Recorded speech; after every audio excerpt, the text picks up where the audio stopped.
Hi students, welcome back to our lecture. Hope you all are doing well. In last class we were discussing about healthcare delivery system in India, and the first part we discussed about was the central sector, that is the healthcare delivery system that comes under central government. കേന്ദ്ര ഗവൺമെൻറ്റിന് കീഴിൽ വരുന്ന health care delivery സിസ്റ്റത്തെക്കുറിച്ചാണ് കഴിഞ്ഞ ക്ലാസ്സിൽ നമ്മൾ discuss ചെയ്തത്. അപ്പോൾ എന്തായിരുന്നു ഹെൽത്ത് കെയർ ഡെലിവറി സിസ്റ്റം? ആരോഗ്യരംഗത്തെ സേവനങ്ങൾ ജനങ്ങളിലേക്ക് എത്തിക്കാൻ വേണ്ട സംവിധാനത്തെയാണ് നമ്മൾ ഹെൽത്ത് കെയർ ഡെലിവറി സിസ്റ്റം എന്ന് പറയുന്നത്. അപ്പോൾ കേന്ദ്ര ഗവൺമെൻറ്റിന് കീഴിൽ 3 ഓർഗൻസ് ആണുള്ളത്. അതിലൊന്ന് എന്താണ്?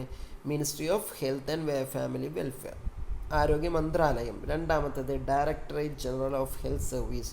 മൂന്നാമത്തേത് central council of health and family welfare. കേന്ദ്ര ഗവൺമെൻറ്റിന് കീഴിൽ വരുന്ന ഈ സംവിധാനങ്ങൾക്ക് ശേഷം പിന്നീട് വരുന്നത് സംസ്ഥാന ഗവൺമെൻറ്റിന് കീഴിൽ വരുന്ന സ്റ്റേറ്റ് ലെവൽ സംവിധാനങ്ങളാണ്.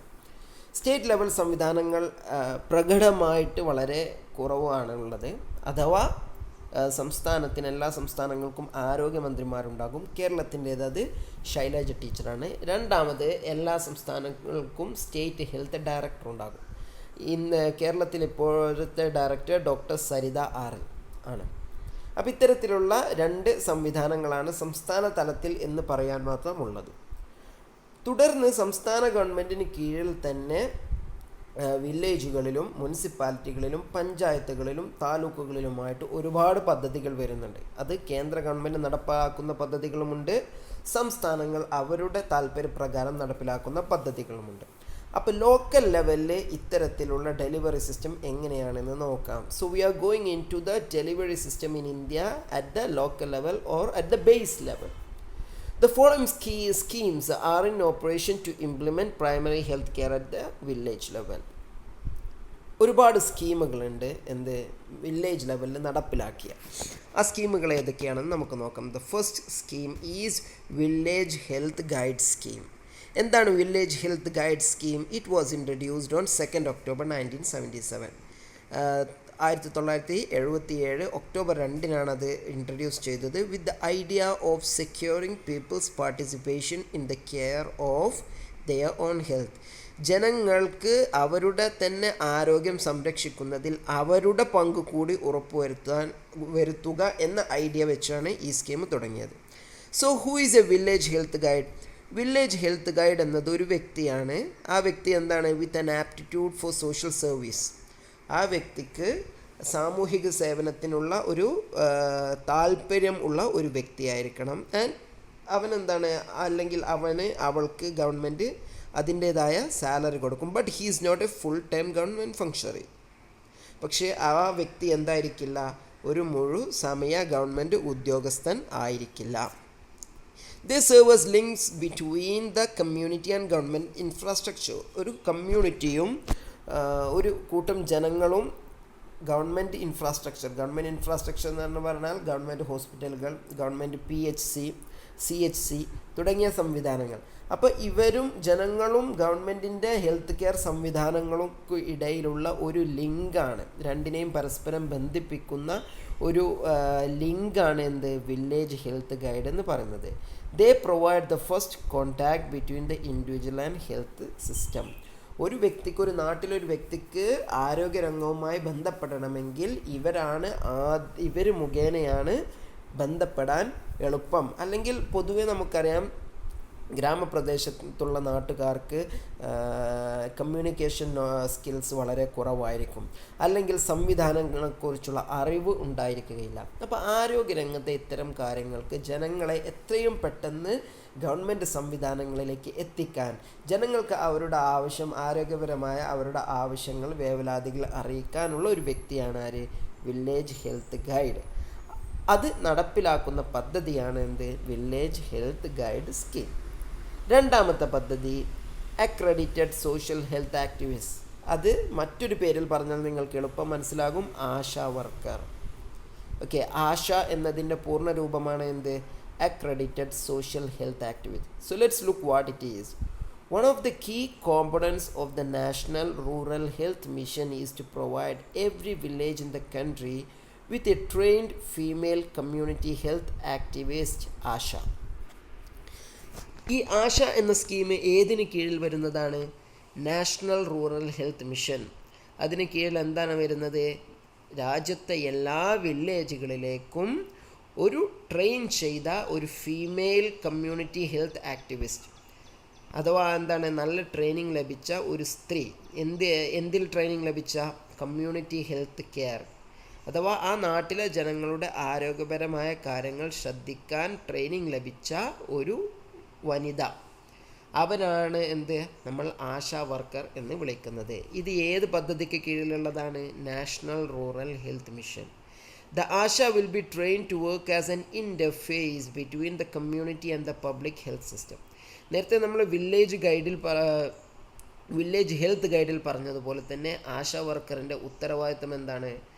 ജനങ്ങളും പൊതു ആരോഗ്യ സംവിധാനവും തമ്മിലുള്ള ഒരു ലിങ്ക് ഉണ്ടാക്കുക എന്നുള്ളത്. നമുക്കറിയാം, ആശാ വർക്കർമാർ നമ്മളെ വീടുകളിൽ വരാറുണ്ട്. 18 വയസ്സാകുന്നത് വരെ പെൺകുട്ടികൾക്ക് പലതരത്തിലുള്ള ആനുകൂല്യങ്ങൾ ലഭിക്കാറുണ്ട്.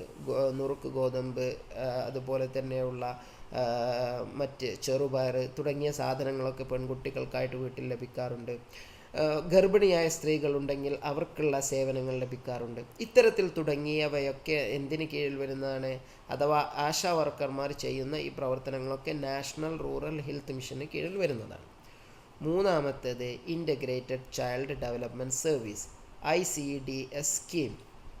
ഇത് കൂടുതൽ എളുപ്പത്തിൽ നിങ്ങൾക്ക് മനസ്സിലാവുക നമ്മുടെ അംഗനവാടികൾ എന്താണ്? ഇതിൻ്റെ ഭാഗമായിട്ട് വരുന്നതാണ്. ഏത്? Integrated child development scheme. It was launched in 1975. 1975 അത് ഈ സംവിധാനം സ്കീം വരുന്നത്. It is one of the world's largest programmes providing for an integrated package of services for the holistic development of the child. ഒരു കുട്ടിയുടെ പൂർണ്ണ വികസനത്തിന് വേണ്ടി നടപ്പിലാക്കുന്ന ഈ ഒരു പാക്കേജ്, അത് ലോകത്തിൽ തന്നെ ഏറ്റവും വലിയ ഗവൺമെൻറ്റിന് കീഴിലുള്ള ലോകത്തെ തന്നെ ഏറ്റവും വലിയ ഒരു പദ്ധതിയാണ്. അപ്പോൾ അംഗൻവാടിയിലൂടെ ഒരു കുട്ടി എന്തെല്ലാമാണ് കുട്ടിക്ക് ലഭിക്കുന്നത്? ഫോർ പ്രൊവൈഡിങ് സപ്ലിമെൻ്ററി ന്യൂട്രീഷൻ, അല്ലേ? പോഷകാഹാരം കുറവാണെങ്കിൽ അതിനുള്ള സംവിധാനം, immunisation, vaccination and pre school education to the children, nursery education, സ്കൂളിൽ ചേർക്കുന്നതിന് മുമ്പുള്ള അടിസ്ഥാനപരമായ കുട്ടിയുടെ വിദ്യാഭ്യാസം, ചെറിയ ചെറിയ അക്ഷരമാലകൾ പഠിപ്പിക്കുക, അതുപോലെ തന്നെ ചെറിയ പാട്ടുകൾ പഠിപ്പിക്കുക, കഥകൾ പഠിപ്പിക്കുക, അങ്ങനെ തുടങ്ങി ഒരു കുട്ടിയെ, വളർന്നു വരുന്ന ഒരു കുട്ടിയെ അവന് ആവശ്യമുള്ളത് എന്താണോ അതെല്ലാം നൽകുന്ന ഒരു സംവിധാനമാണ് ICDS, integrated child development scheme. അതോടൊപ്പം തന്നെ എന്താണ്? The health care infrastructure in rural areas has been developed as a 3-tier system as follows. ഗ്രാമപ്രദേശങ്ങളിലെ അഥവാ റൂറൽ ഏരിയകളിലെ അർബൻ പ്രദേശങ്ങളിലെല്ലാം ഹെൽത്ത് കെയർ ഇൻഫ്രാസ്ട്രക്ചർ, ഒരു ഗവൺമെൻറ്റിന് കീഴിലുള്ള ഹെൽത്ത് കെയർ ഇൻഫ്രാസ്ട്രക്ചർ 3 തട്ടുകളിലായിട്ടാണ് ഉള്ളത്. ഇറ്റ് ഈസ് എ 3-tier സംവിധാനം. നിങ്ങളിപ്പോൾ പ്രൈമറി ഹെൽത്ത് കെയർ സെൻറ്റർ PHCനെ കുറിച്ച് കേട്ടിട്ടുണ്ടാവില്ലേ? അതൊരു സംവിധാനമാണ്. ആ സംവിധാനത്തിൽ 3 തലങ്ങളാണുള്ളത്. ഏതെല്ലാമാണ് അതെന്ന് നോക്കാം. അതിൽ ഏറ്റവും അടിത്തട്ടിൽ വരുന്നത് സബ് സെൻറ്റർ എന്ന സംവിധാനമാണ്. എന്താണ് sub centre? The sub centre is the most peripheral and first contact point between the primary health care system and the community. ഗവൺമെൻറ്റിൻ്റെ പ്രൈമറി ഹെൽത്ത് കെയർ സംവിധാനവും ജനങ്ങളും തമ്മിലുള്ള ആദ്യത്തെ ഒരു ലിങ്കാണ് സബ് സെൻറ്റർ എന്ന സംവിധാനം. സബ് സെൻറ്റർ ഒരു 5000 ജനങ്ങൾക്ക് ഒരു ആരോഗ്യ കേന്ദ്രം എന്ന നിലക്ക് രാജ്യത്തിൻ്റെ പല ഭാഗത്തും എന്തുണ്ട്? സബ് സെൻറ്ററുകളുണ്ട്. പൊതുവെ നമ്മുടെ നാട്ടിൽ ഇത് കാണുന്നത് വളരെ അപൂർവമാണ്. ഇത് ഓരോ വില്ലേജിലും ഓരോ ഗ്രാമപ്രദേശങ്ങളിലും ഓരോ സബ് സെൻറ്ററുകളായിട്ട് ഉള്ള സംവിധാനത്തെയാണ് സബ് സെൻറ്റർ എന്ന് പറയുന്നത്. അപ്പോൾ 4-5 സബ് സെൻറ്ററുകൾക്ക് മുകളിൽ വരുന്ന സംവിധാനമാണ് രണ്ടാമത്തെ തട്ടിലുള്ളതാണ് പ്രൈമറി ഹെൽത്ത് കെയർ അഥവാ PHC. അപ്പോൾ PHC 5-6 സബ് സെൻറ്ററുകൾക്ക് മുകളിൽ വരുന്ന ഒന്നാണ് PHC, അഥവാ 30,000 ജനങ്ങൾക്ക് ഒരു PHC, 40,000 ജനങ്ങൾക്ക് ഒരു PHC എന്ന കണക്കിൽ. എന്താണ് PHC? Primary health centers are state-owned rural healthcare facilities in India. They are essentially single physician clinics എന്താണ് സിംഗിൾ ഫിസിഷ്യൻ, അതായത് ഒറ്റ ഡോക്ടറുള്ള സെൻറ്ററുകളാണത്.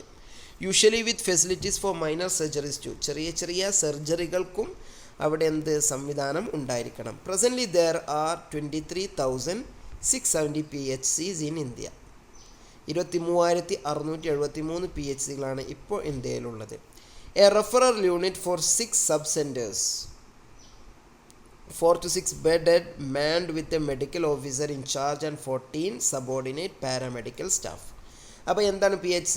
6 സബ് സെൻറ്ററുകൾക്ക് ഒരു PHC ആണ് ഉണ്ടായിരിക്കുക. ഒരു 4-6 ബെഡ് അഥവാ എന്താണ് സംവിധാനങ്ങൾ, ബെഡ് കിടത്തി ചികിത്സിക്കാനുള്ള ആവശ്യമുണ്ടെങ്കിൽ ഒരു 4-6 ബെഡ് മുതലുള്ള സംവിധാനങ്ങൾ ഉണ്ടാകും. ഒരു മെഡിക്കൽ ഓഫീസർ ഇൻചാർജ്, അതാണ് പറഞ്ഞത്, എന്താണ് ഒരു സിംഗിൾ ഫിസിഷ്യൻ ട്രെയിൻഡായ ഒരു doctor. And 14 subordinate paramedical staff, 14 nurse പോലുള്ള എന്താണ് ഫാർമസിസ്റ്റ് പോലുള്ള 14 മറ്റു ഓഫീസർമാരും ഒരു PHCയിലുണ്ടാകും. മൂന്നാമത്തെ സംവിധാനം, ഏറ്റവും മുകളിലുള്ള സംവിധാനമാണെന്ത്? Community health centre.